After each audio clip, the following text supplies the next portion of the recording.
ఆకాష్, భూమి శారదతో చాలా ర్యాష్గా మాట్లాడేసరికి శారద ఆకాష్ మాటల్ని తట్టుకోలేక బాగా ఏడుస్తూ ఉంటుంది.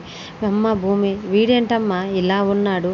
చెల్లి కోసం, తల్లి కోసం, తాళి కట్టిన భార్య కోసం ఎంతలా ఆలోచించేవాడు, ఎంతలా ప్రేమించేవాడు. ఎన్ని అవమానాలైనా మన కోసం తల వంచుకొని నిలబడతాడు. అలాంటి వీడేనా నా బిడ్డ?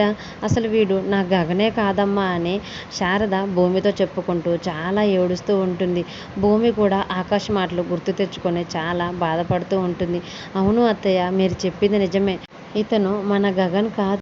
గగన్ బావ ఆ రోజే అప్పుడే చనిపోయాడు అత్తయ్య. ఇతను గగన్లా ఉన్న ఒక వ్యక్తి మాత్రమే అని భూమి ఏడుస్తూ శారదతో అంటూ ఉండేసరికి భూమి మాటలకి శారద ఒక్కసారిగా గగన్ చనిపోయాడా అని గగన్ చనిపోయిన విషయం శారదకి గుర్తుకొచ్చి ఒక్కసారిగా సోఫాలో కుప్పకూలిపోతుంది. వెంటనే భూమి, అత్తయ్య అత్తయ్య ఏమైంది అత్తయ్య?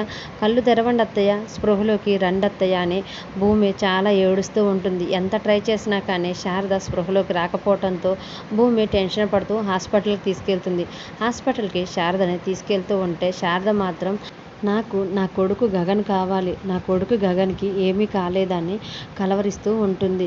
భూమి మాత్రం అత్తయ్య కళ్ళు తెరవండి అత్తయ్య, గగన్ బాబుకి ఏమీ కాలేదు అత్తయ్య అని శారదకి ధైర్యం చెప్తూ ఉంటుంది. ఈలోపు డాక్టర్ వాళ్ళు శారదని చెక్ చేసి శారద కండిషన్ని భూమి దగ్గరికి వచ్చి చెప్తూ ఉంటారు. ఆమె తన కొడుకుకి ఏదో అయిందని, తన కొడుకు చనిపోయాడని బలంగా నమ్ముతుంది.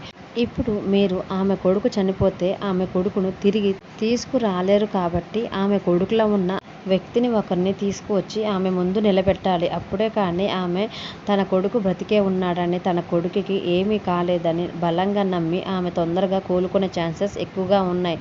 లేకపోతే ఆమె కండిషన్ ఇలాగే కొనసాగితే ఆమె హెల్త్ కండిషన్ మరింత క్రిటికల్గా మారే ఛాన్సెస్ ఉన్నాయి.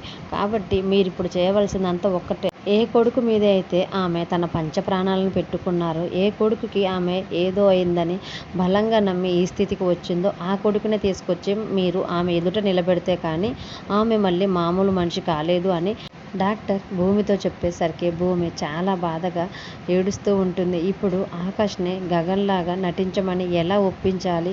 శారద అత్తయ్య దగ్గరికి వచ్చి నేనే నీ కొడుకు గగన్ అని ఆకాష్తో నేను ఏమని మాట్లాడాలి? ఎలాగైనా సరే అత్తయ్యని ప్రాణాలతో దక్కించుకోవాలంటే నేను ఈ పని చేసి తీరాలి అని భూమి ఆలోచించుకుంటూ ఆకాష్ దగ్గరికి వెళ్తూ ఉంటుంది. మరి భూమి ఆకాష్ దగ్గరికి వెళ్ళి జరిగినదంతా చెప్పి మీరు మా శారదత్తయ్య కొడుకుగా, మా బావగా కొన్నాళ్ళు మా శారదత్తయ్య కోసం నటిస్తారా అని అడిగితే ఆకాష్ ఏమంటాడో అనేది అప్కమింగ్ ప్రోమోలో చూద్దాం. వీడియో నచ్చితే ప్లీజ్ లైక్ చేసి మన ఛానల్ని సబ్స్క్రైబ్ చేసుకోండి. Thanks for watching.